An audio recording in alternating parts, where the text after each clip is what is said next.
Volevo Grazie. sentire Ciro Fiola. Qui mi sembra che l'imperativo categorico nella pubblica amministrazione è risparmiare, risparmiare, risparmiare, ma non è che poi ci va di mezzo il servizio.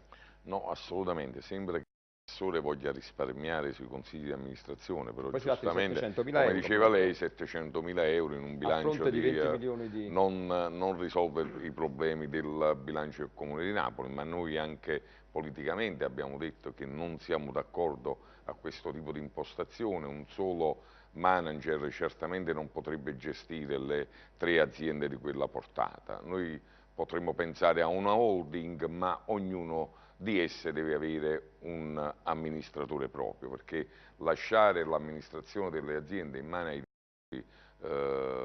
generali mi sembra un po' riduttivo per il valore delle società stesse. Deve avere ogni No, ma anche società. perché, mi scusi, queste sono società comunque di servizi. Appunto. Certo, Questo è il Ora infatti, ragionamento che volevo perciò bisogna precisare fare. una cosa a Certo. proposito di questo, perché io ritengo... Prego, prego. io dicevo che ogni amministratore poi deve assumersi le sue responsabilità.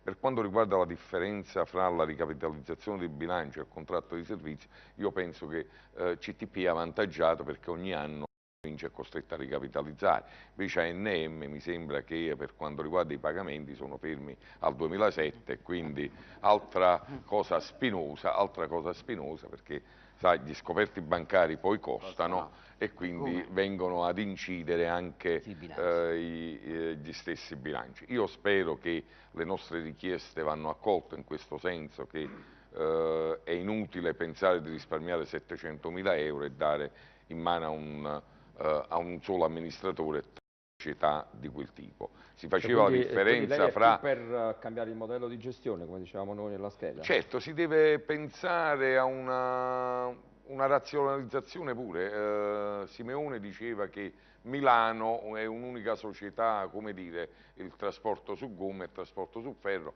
e quello fa la differenza della società di Milano perché cioè, i costi che ci sono sui mezzi, sulle gomme è molto superiore.